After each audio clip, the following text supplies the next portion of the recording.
Bienvenidos a su programa de análisis sociopolítico Desenlaces.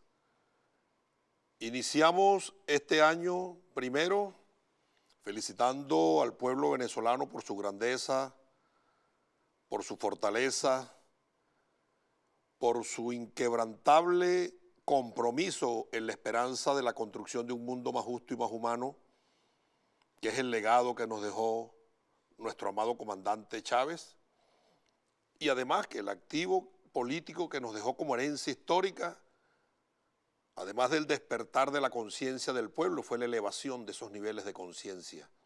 Por ello, este fatídico 2020, año duro, año de vicisitudes, de pruebas, de pandemia y acrecentado con el impacto de la criminal guerra económica que se cierne sobre nuestra patria, producto de las apetencias del criminal y genocida imperio norteamericano, hemos podido, gracias a Dios, a la divina providencia y al inquebrantable compromiso de nuestro pueblo, sortearlos y llegar a este 2021. Le deseamos a todo el pueblo venezolano un feliz 2021, pero que también será un año de lucha, un año de batalla, un año que requiere mucha entrega, sacrificio, tesón y desprendimiento, porque los enemigos históricos de los procesos de liberación nacional de nuestros pueblos nunca cesarán en su afán, primero de dar al traste con nuestra esperanza de la construcción de ese mundo más justo y más humano, y segundo, de ponerle la mano a nuestra riqueza nacional. Voy a iniciar haciendo un comentario de la sesión especial que tuvimos el día de ayer, tal cual lo consagra el artículo 237 de la Constitución. Ayer el compañero presidente Nicolás Maduro fue a la Asamblea Nacional electa el 6 de diciembre del 2020 y juramentada el 5 de enero del 2021, a cumplir con el mandato constitucional del artículo 237, que establece que él debe ir a la Asamblea Nacional a presentar un mensaje anual y rendir cuenta de aspectos políticos, económicos, sociales, energéticos, geopolíticos. El artículo establece claramente, dentro de los 10 días primeros siguientes a la instalación de la Asamblea Nacional, en sesiones ordinarias el presidente o presidenta de la República presentará cada año personalmente a la Asamblea un mensaje en el que dará cuenta de los aspectos políticos, económicos, sociales y administrativos de su gestión durante el año inmediatamente anterior. Yo hago un paréntesis aquí en este artículo para hacer una conjetura personal sobre el control político que tiene el Parlamento. Si nos damos cuenta de la redacción, y lo hago porque en muchos medios de comunicación leí que el presidente rindió memoria y cuenta. El presidente de la República no rinde memoria y cuenta al Parlamento Nacional, y el Parlamento Nacional, dentro de la esfera de sus atribuciones del control político, no tiene facultades para exigirle memoria y cuenta. Es por ello que el constituyente de 1999 coloca aquí: presentará un mensaje anual. No habla de rendición de cuentas al Parlamento.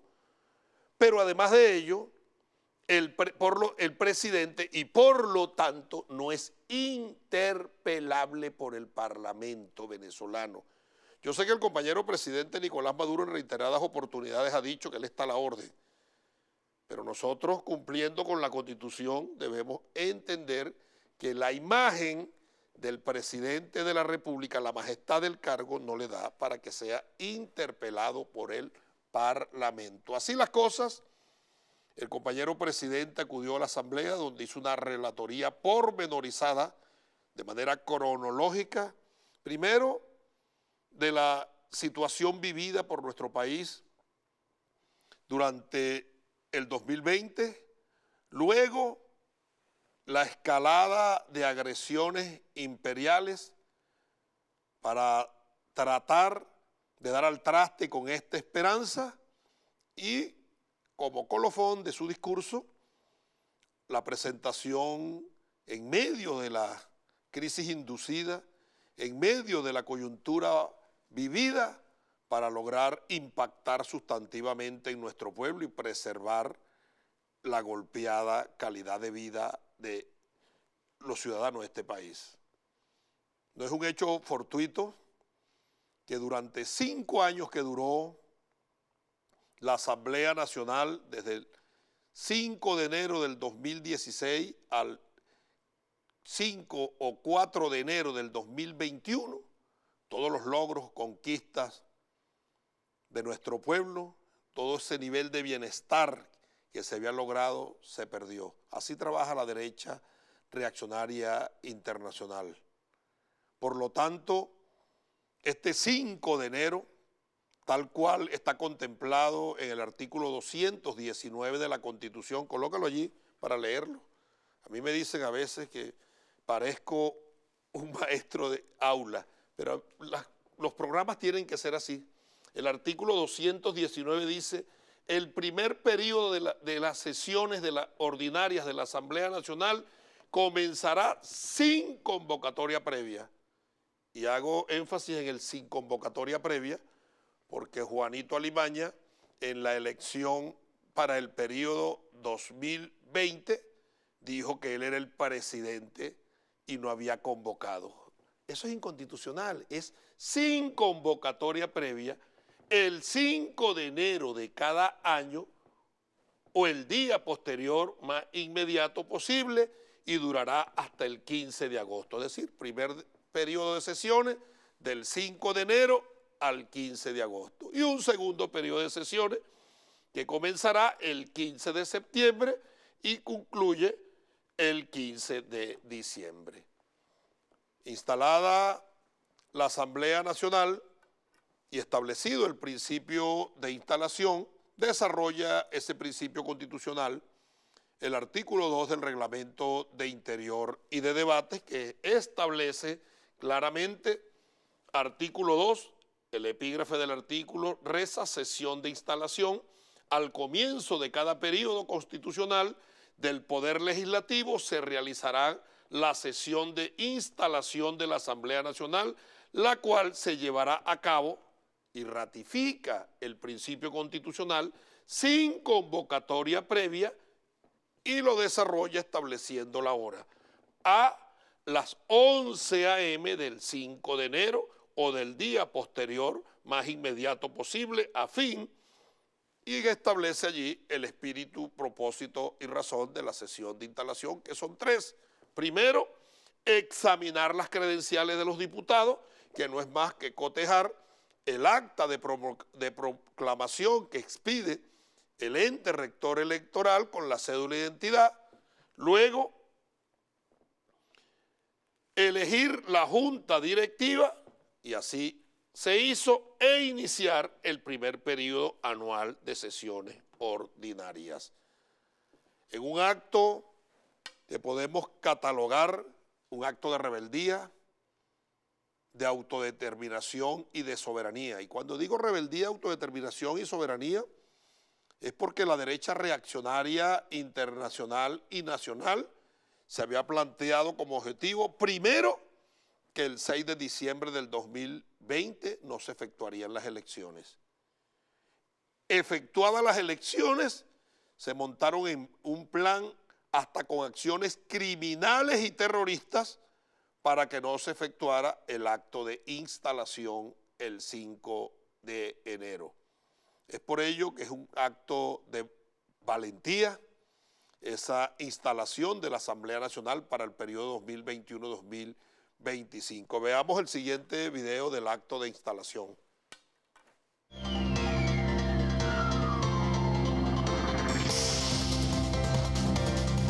Saludo Saludos y bienvenidos a los diputados y diputadas presentes en este acto solemne de instalación de esta nueva Asamblea Nacional. No hay que olvidar nunca, jamás, que en Venezuela el sol nace en el Esequibo. Nace en el Esequibo.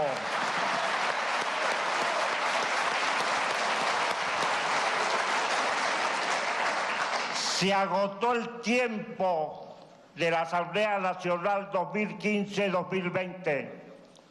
Fue un tiempo triste, de la nada, de las horas menguadas, de faltas y delitos graves contra la nación venezolana, de desacato a la Constitución Nacional, a los poderes públicos del Estado bolivariano, de delitos de traición a la patria.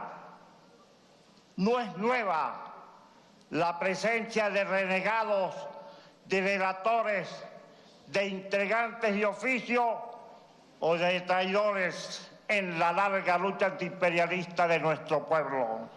Con Bolívar y sus idearios siempre, y el legado del comandante Chávez, que hoy se cumple otro mes más de su desaparición física.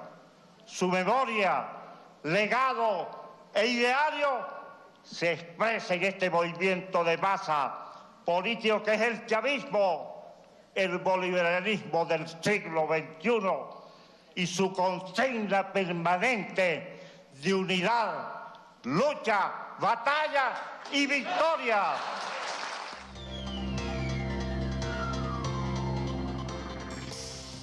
Instalada la sesión tal cual lo contempla el Reglamento de Interior y Debates por el diputado de mayor edad, en este momento le correspondió al colega parlamentario Fernando Soto Rojas, se inició con lo contemplado en el artículo 8 del Reglamento de Interior y Debates atinente a la postulación, y es así como el camarada Diosdado Cabello pidió la palabra para postular a la plancha conformada por el presidente o presidenta, vicepresidente o vicepresidenta primero y segundo vicepresidente o vicepresidenta. Veamos el video del camarada Diosdado Cabello efectuando la postulación.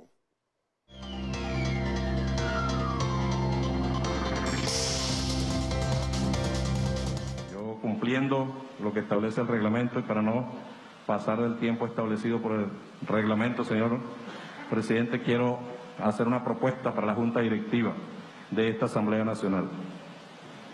Esta Asamblea Nacional que arranca hoy 5 de enero. Quiero proponer para presidente de la Asamblea, para dirigir la Asamblea Nacional, al compatriota Jorge Rodríguez Gómez.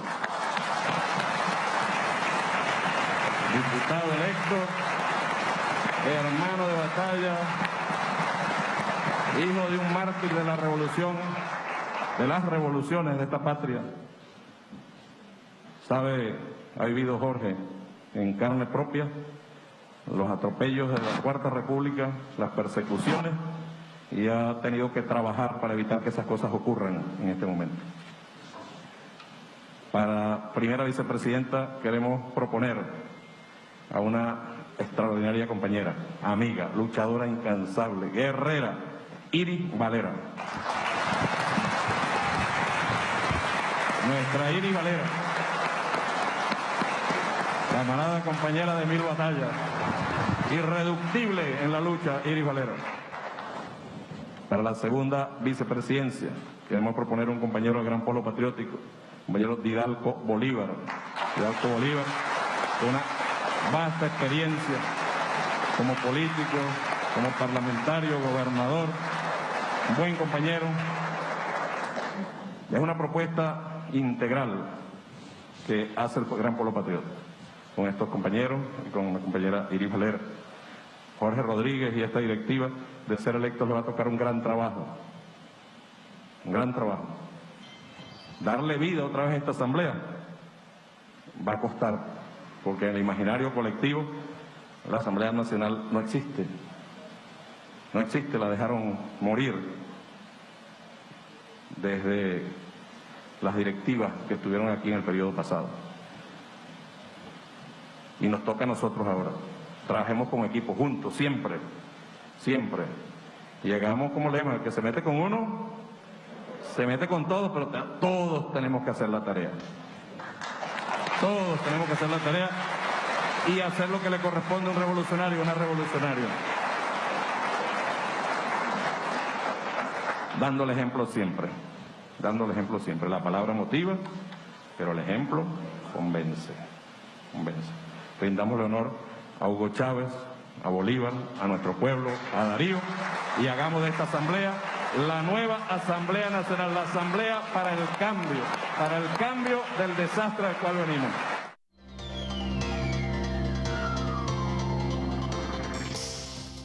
Cumplida con la postulación de la Junta Directiva, en el acto de instalación también corresponde la elección del secretario o secretaria y del subsecretario y subsecretaria, y a este servidor le correspondió el honor de hacer la postulación. Veamos el video cuando en la sesión de instalación pedí la palabra para postular secretario y secretaria.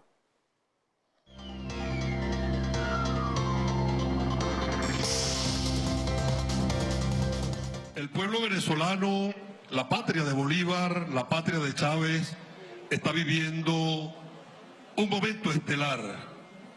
Lo que parecía imposible después de aquel fatídico 6 de diciembre de 2015, cuando nuestra patria empezó a transitar una noche tenebrosa, una pesadilla de sinsabores, de guerra, de persecuciones.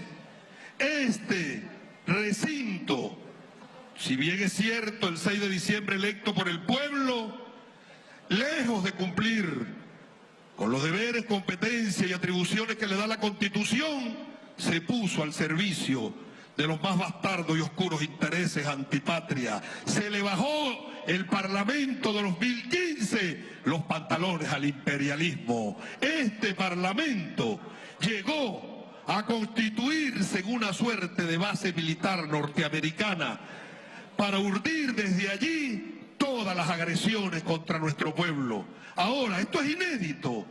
Los logros y conquistas que nuestro pueblo, desde el punto de vista social, obtuvo en la revolución bolivariana en 5 años, fueron arrebatados por esa derecha reaccionaria internacional. Y a los invitados internacionales les digo, así actúa la derecha. Los logros y conquistas del pueblo argentino que obtuvo con Néstor y Cristina los perdieron en los 4 años de Macri, o los logros y conquistas del pueblo brasileño que obtuvo con Dilma, los perdieron, y Lula los perdieron en el gobierno de derecha, o un año que estuvo la derecha reaccionaria en Bolivia, le arrebató la esperanza a los pobres. Tamaña responsabilidad tenemos nosotros, los diputados y diputadas, que pese a la persecución, pese al asedio, pese a las carencias, a las vicisitudes y a las necesidades, hecho millones, salió el 6 de diciembre del 2020 a votar para que este Parlamento venga hoy a cumplir tareas fundamentales. La primera, a meter esta institución de la democracia por el camino de la legalidad, la constitucionalidad y el Estado de Derecho.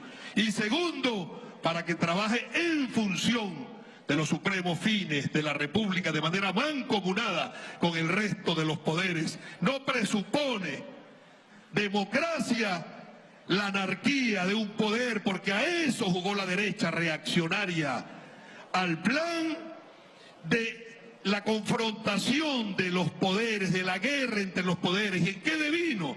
En un poder legislativo enfrentado al ejecutivo, al ciudadano, al electoral, al judicial y al soberano de todos los poderes, al poder popular. Ahora llega el pueblo a la Asamblea Nacional, llega Bolívar, llega Chávez, pero también llega la esperanza por la construcción de un mundo más justo y más humano. Poner este Parlamento al servicio de los intereses del pueblo es ponerlo al servicio de la Constitución, es ponerlo al servicio de la revolución y al servicio del gobierno revolucionario que dirige nuestro compañero presidente Nicolás Maduro. Lo digo sin complejo, para que estemos claros a qué viene esta mayoría que por libérrima disposición de nuestro pueblo se obtuvo el 6 de diciembre. No es debate de este Parlamento y nosotros no vamos a morder el peine de la derecha de los que votaron y no votaron, porque el diputado que se paró a hablar fue electo con el 2% del rey. Qué inmorales, ¿no? Qué inmorales. Y además, no es la manera de sátira, no, lo digo de todo corazón. Cuando montaron la derecha reaccionaria, ese bodrio que se llamó referéndum de Juanito Alimaña para justificar lo injustificable, el mismísimo secretario de Estado norteamericano, Mike Pompeo, defendiéndolo, pues, que mueve los hilos de la marioneta del oposicionismo venezolano, adujo en su defensa que eso obedecía a que 10 millones de electores venezolanos no estaban aquí. Tomándole la palabra a esa rata pelúa de Alcantarilla, de Mike Pompeo, podemos decir que si hay 10 millones de electores que se fueron, votó el 64% en estas elecciones. ¿Les parece poco? ¿Les parece que no participó el pueblo venezolano en un escenario de guerra? Por lo tanto, nosotros hacemos caso omiso a esos trapos rojos que tiene la derecha y avanzaremos irreductible en las tareas que debe cumplir nuestro Parlamento Nacional bajo la rectoría en este periodo del compañero Jorge Rodríguez, Iris Varela y Didalco Bolívar, a quien les auguramos el mayor de los éxitos. Voy a proponer para la Secretaría a una camarada de una dilatada trayectoria en la experiencia en el manejo del Parlamento y en las lides de la Asamblea Nacional, como es la camarada Rosalba Gil, compañera de vida de nuestro hermano, mártir de esta revolución libertaria, Darío Viva. Y como subsecretaria a la Juventud, siempre presente, Inti Hinojosa, para que cumplan la tarea de secretario y subsecretario de este Parlamento y junto a la Junta Directiva inicien entonces el trabajo en función de meter esta Asamblea Nacional por el camino de la legalidad, la constitucionalidad y el Estado de Derecho y que reine la paz en el pueblo venezolano. Es todo, señor director de debate. Muy buenas tardes.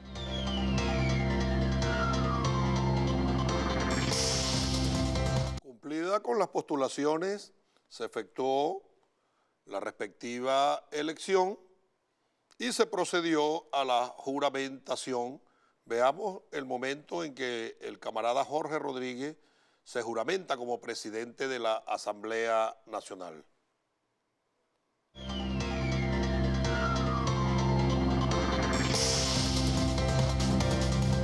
Diga usted, de parte de todo el pueblo de Venezuela, de los indios, de los campesinos, de los afrodescendientes y del pueblo patriota y bolivariano, este juramento, de los adultos mayores, de la sexodiversidad, de las mujeres, de absolutamente todos los sectores que han sido reflejados por el comandante supremo en la Constitución y con nuestros procesos organizativos.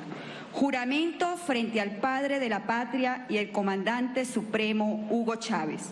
¿Jura usted cumplir la Constitución y las leyes de la República Bolivariana de Venezuela, apegado a los más altos principios bolivarianos, humanistas y democráticos, que son la base fundacional de nuesra patria, como presidente del Poder Legislativo Nacional, y así garantizar la paz, la estabilidad, la integralidad y la soberanía de nuestro suelo, cielo y mar sagrado, para seguir construyendo junto al poder popular y la democracia participativa y protagónica la Venezuela que nos merecemos?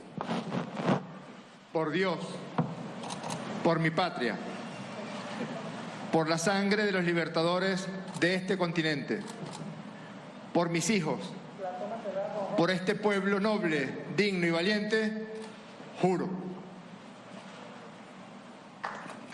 Si así lo hicieres, que la patria matria, nuestros ancestros, el pueblo glorioso y noble de Bolívar, el pueblo de Bolívar y Juana la Avanzadora, os lo premie y si no, os lo demande.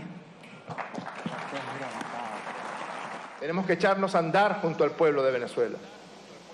Y el primer paso debemos darlo desde la escucha. No venimos aquí a hablar y a seguir con la politiquería.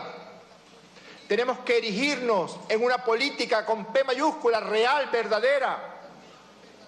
Y la política con P mayúscula empieza con la capacidad auditiva, no con la voz, no con el habla, con la capacidad de escuchar al otro y respetar lo que el otro dice.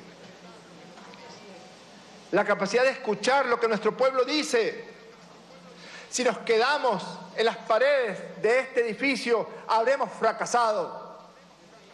Si sucumbimos a la burocracia de las comisiones y las reuniones y los conciliábulos, nos quedamos en la politiquería.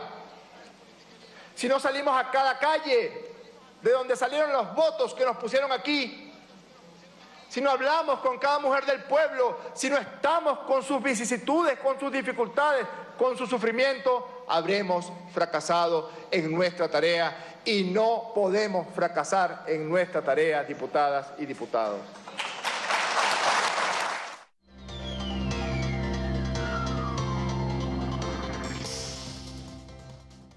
A pesar de las amenazas de guerra,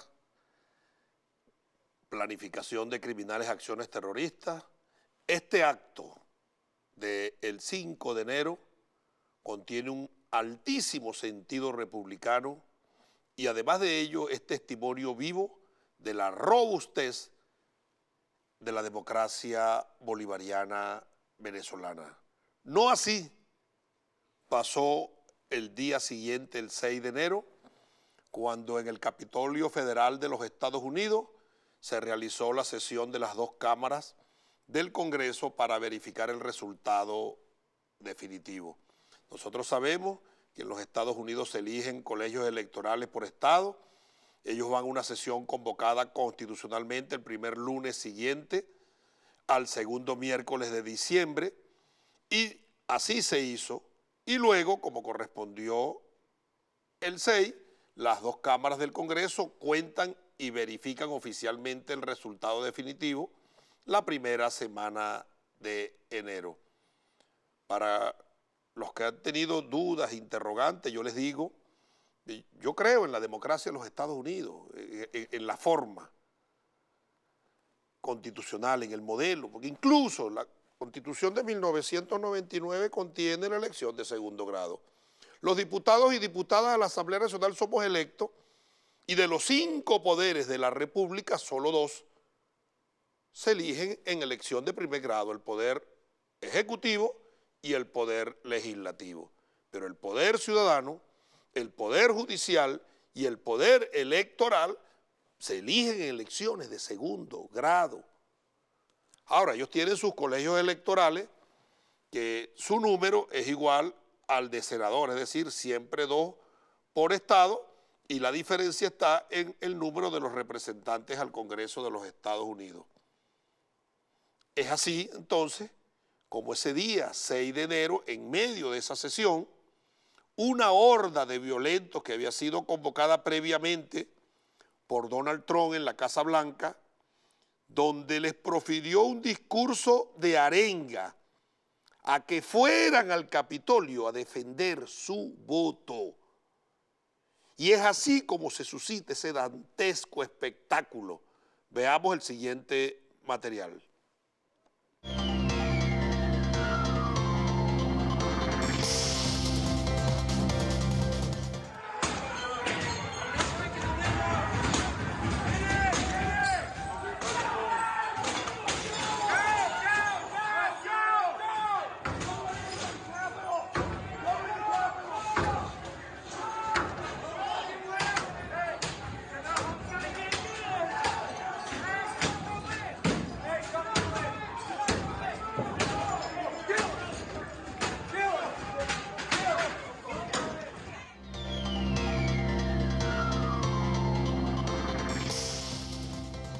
asalto al Capitolio Federal, las hordas, las mismas que ellos planifican en el mundo entero, que llaman guarimberos, ahí está, una dosis de su propia medicina.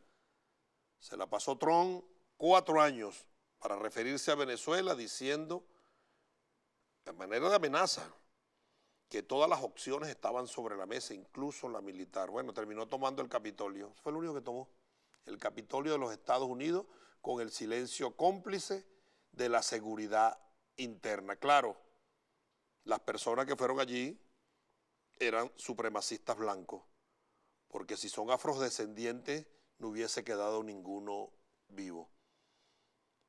Lograron ingresar al salón donde se realizaba la sesión conjunta. Veamos esta imagen.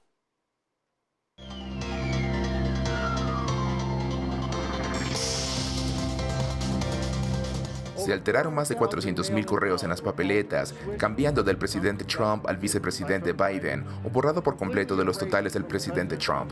La prueba está en el conteo, con un curso que no puede ocurrir excepto con probabilidades tan raras e improbables, en los que ganar la lotería del megamillón es más probable.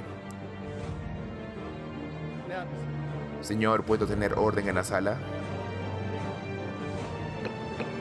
La sala estará en orden.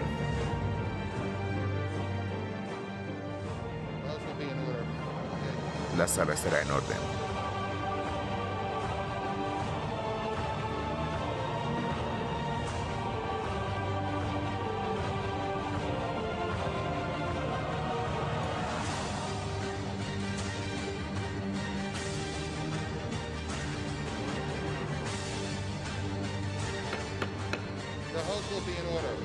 La sala estará en orden.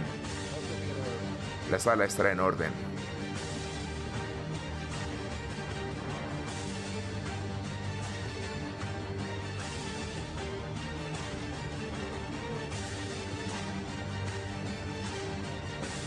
Los miembros tomarán asiento.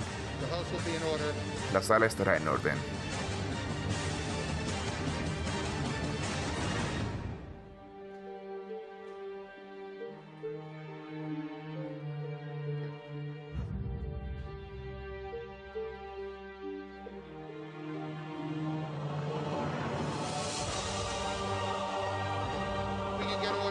Cuando nos ordenemos, podremos retomar.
Sin objeciones, la presidencia declara a la Casa en receso según la cláusula 12b, renglón número 1.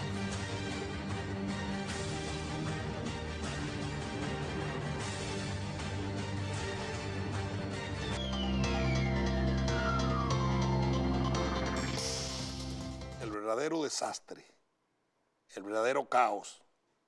Ahora, esa es la realidad de lo que vive ese país, al extremo que la alcaldesa de Washington ordenó un toque de queda de manera tal de que los simpatizantes de Trump, que habían ingresado al pleno de la Cámara Baja estadounidense y que había sido evacuada, habían protagonizado un enfrentamiento armado con algunos agentes de seguridad, y después de escuchar una gran cantidad de disparos, el resultado final, una gran cantidad de heridos y 4 muertos. con los hechos del 6 de enero, Donald Trump buscaba, oigan, porque ese es un comportamiento sistemático y recurrente de la derecha reaccionaria internacional. Eso mismo hicieron en Bolivia para derrocar a Evo Morales, o esa misma intención lleva implícita las marchas de la derecha, la marcha del 11 de abril del 2002 contra Miraflores. Esa es la misma intención, hacer de sus derrotas electorales una victoria. Es por ello que el mejor antídoto contra el fascismo es la movilización popular. Debemos mantenernos en la calle. Pero para el caso de los Estados Unidos, que tiene más de 200 años de una llamada democracia republicana,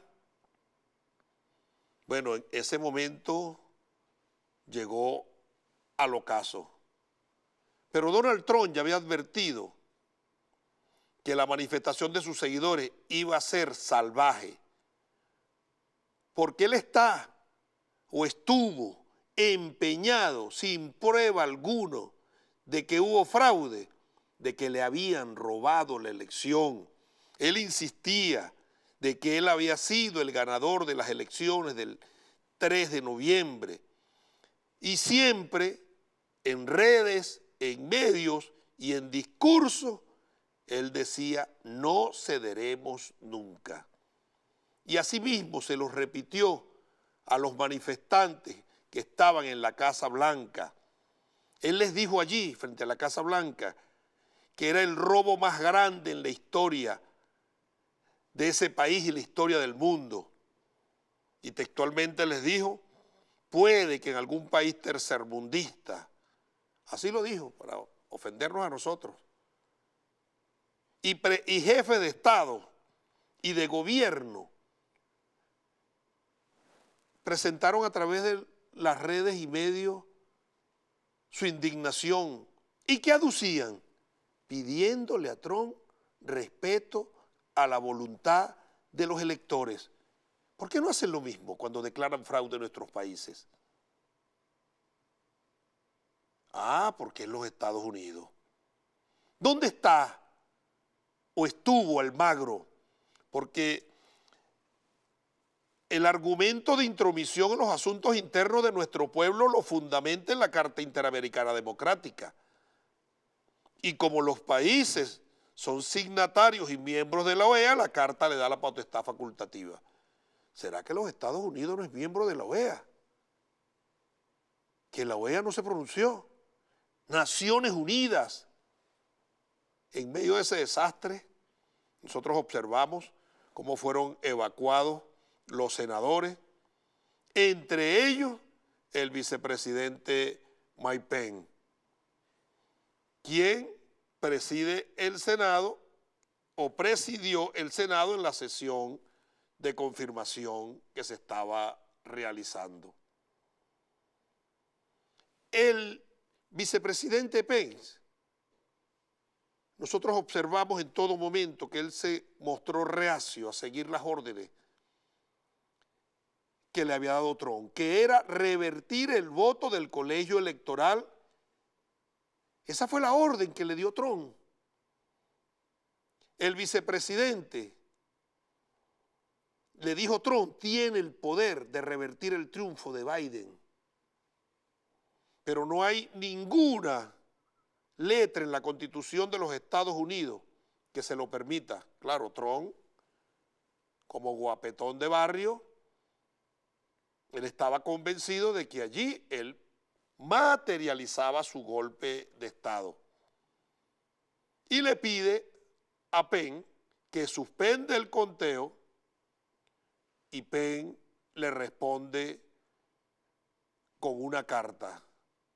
Y en la carta dice Pence, le dice, como estudiante de historia que ama la Constitución, no creo que los fundadores de nuestro país tuvieran la intención de investir al vicepresidente como autoridad unilateral para decidir qué votos deben contarse durante la sesión conjunta del Congreso. Y ningún vicepresidente en la historia de los Estados Unidos, ha afirmado tal autoridad.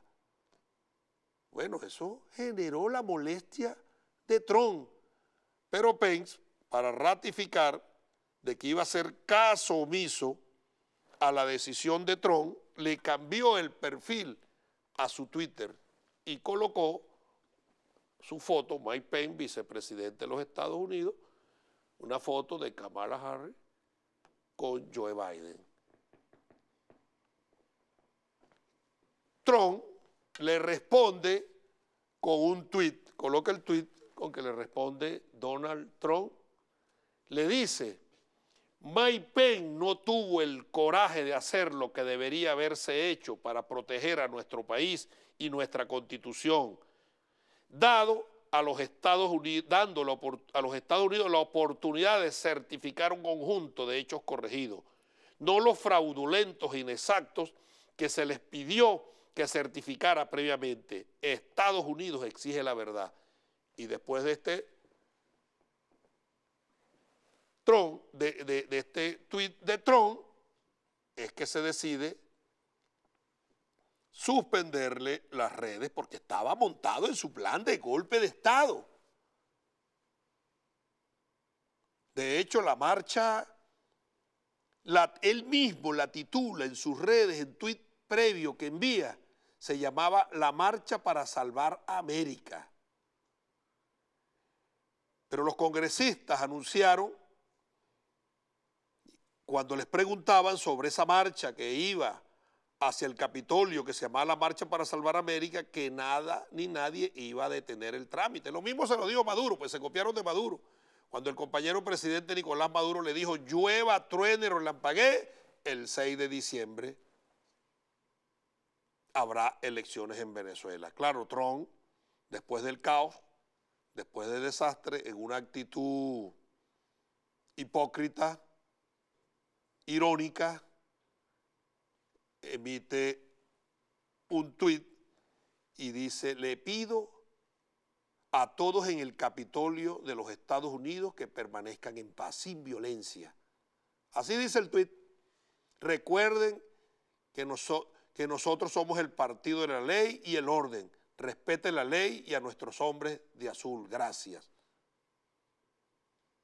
En medio de este desastre, organizaciones incluso financiadas por los Estados Unidos, como la Fundación Internacional de Derechos Humanos, colgó en su cuenta videos como este. Veámoslo.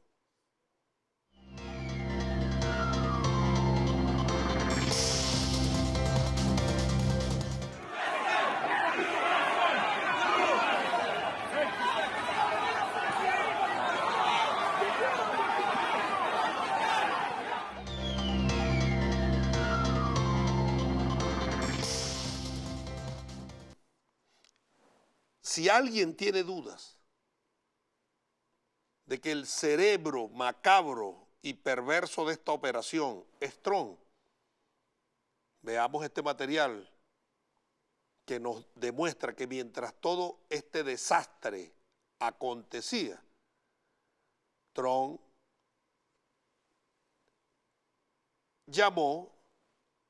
había llamado primero, previamente el 5 de enero, a un funcionario de Georgia. Y le pedía, en esa llamada telefónica, le dijo así: lo único que yo quiero es encontrar 11.780 votos. Claro, la diferencia era 11.799. Esta conversación de Trump demuestra los últimos intentos del presidente de los Estados Unidos para tratar de revertir los resultados electorales del 3 de noviembre. Es bueno acotar, repito, que en el estado de Georgia Biden había ganado por 11.799 votos y él le pide, colócame la conversación, por favor, donde le pide, yo lo único que pido son 11.780 votos, pero además lo amenaza con uso de la fuerza si no cumple. Coloca la conversación telefónica de Trump, que silencian los grandes medios.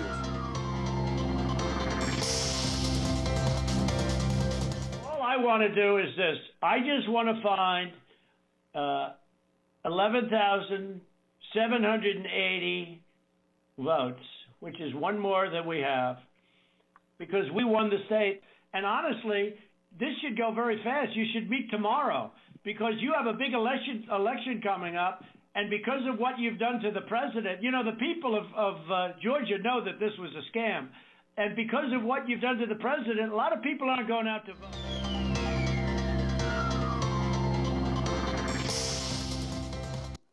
Yo les voy a presentar una infografía de las 5 formas y lo voy a presentar en este programa que me gusta que sea didáctico para que nosotros en las coyunturas y en las circunstancias que vivamos en nuestro país y en nuestros países de América Latina, del Caribe, de África, donde quieren imponerse, vean cómo manejan los Estados Unidos los mecanismos para robarse las elecciones. 5 formas que Trump usó para intentar robarse las elecciones. Adelante. Primero, la toma del Capitolio después de un discurso de Trump fue solo una más de las maneras que el magnate intentó manipular las elecciones y dar un golpe de Estado.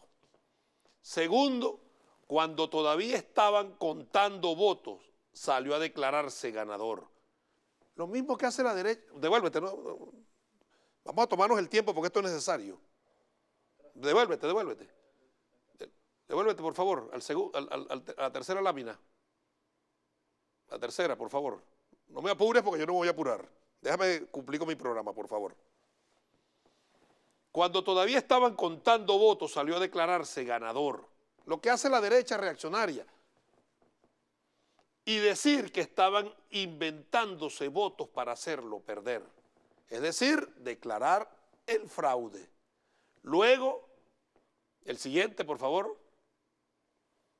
Cuando fue evidente que perdió, interpuso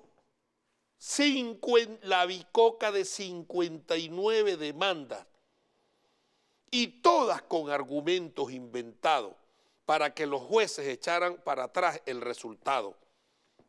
Trump perdió 59 demandas. Todos le dijeron que no. La siguiente, cuando no pudo hacer nada en las cortes, invitó a legisladores estadales de Michigan y de Pensilvania para convencerlos de que hicieran algo para cambiar el resultado. Tampoco funcionó. La siguiente.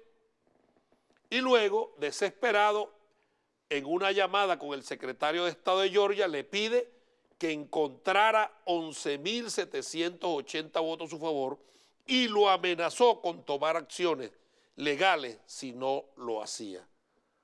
Así actúa la derecha internacional. Luego, nunca nos vamos a rendir, coloca en sus redes.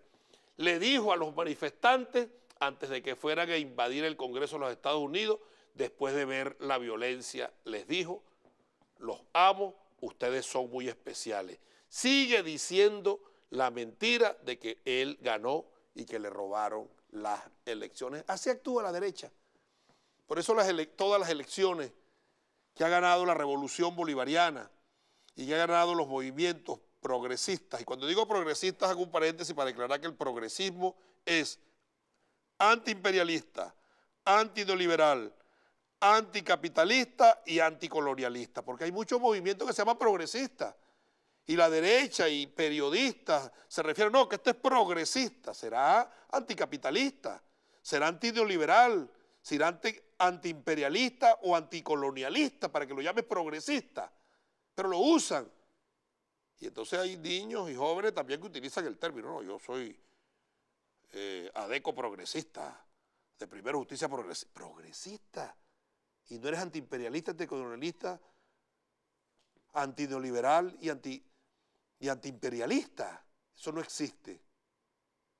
Cuando ganan los movimientos progresistas, de una vez cumplen con la receta. Y si alguien tiene alguna duda, después de todo lo presentado, de que el cerebro perverso de esta operación es Donald Trump, veamos el siguiente material, cómo monitoreaba y celebraba la violencia en el asalto al Congreso. Veamos el material.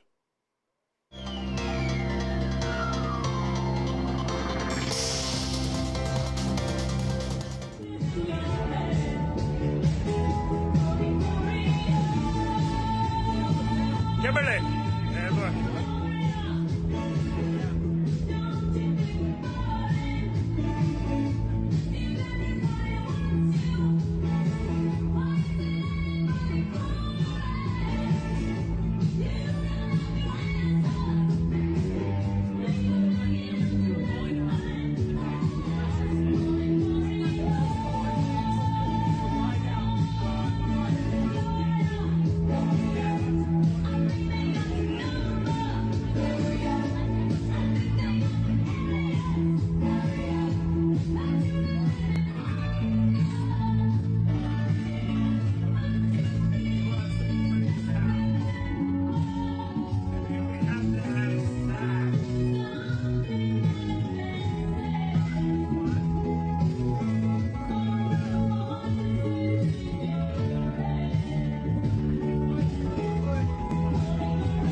T-minus a couple of seconds here, guys, so check it out, tune in, I'm gonna live stream it, it's gonna be good.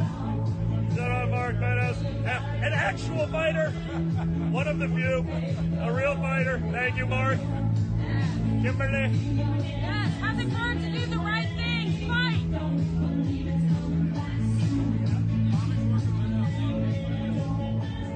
Thank you, guys. Just really appreciate all the love and support, it's pretty amazing.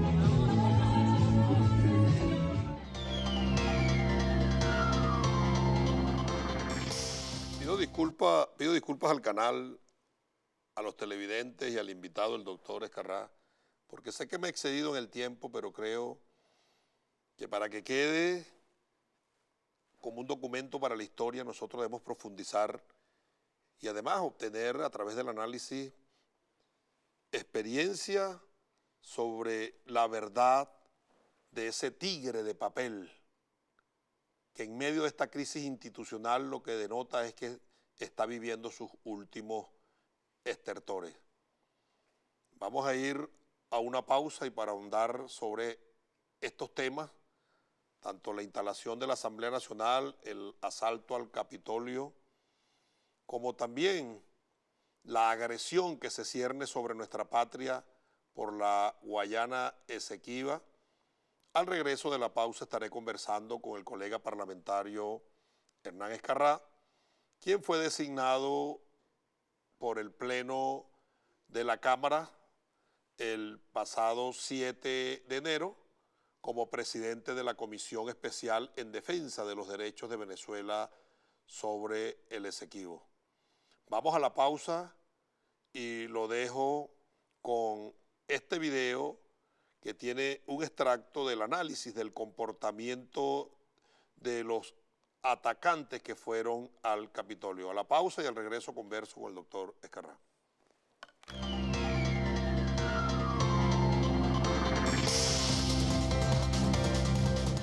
Una imagen con una enorme carga simbólica.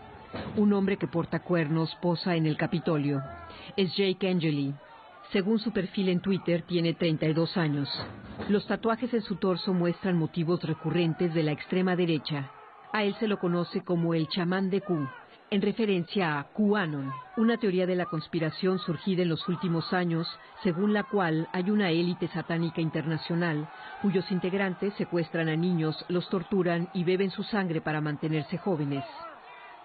Este es otro asaltante del Capitolio. No lo han identificado, pero sus convicciones están claras. Campo de Auschwitz. Se puede leer en su suéter. También los denominados Proud Boys participaron del asalto. Se trata de una milicia de extrema derecha surgida en Estados Unidos, y que ya está presente en Australia, Canadá y Reino Unido. Fueron cientos de personas las que asaltaron el Capitolio. Todas tenían en común el deseo de golpear el corazón de la democracia, el Parlamento, el símbolo de un sistema que odian. Ese motivo movía también a los manifestantes violentos que el pasado verano intentaron entrar en el edificio del Reichstag en Berlín, sede del Parlamento alemán. Hace años este tipo de protestas estaban fuera de los márgenes de la sociedad mayoritaria. Ahora los expertos temen que la visión radical de esos manifestantes acabe asentándose en el centro.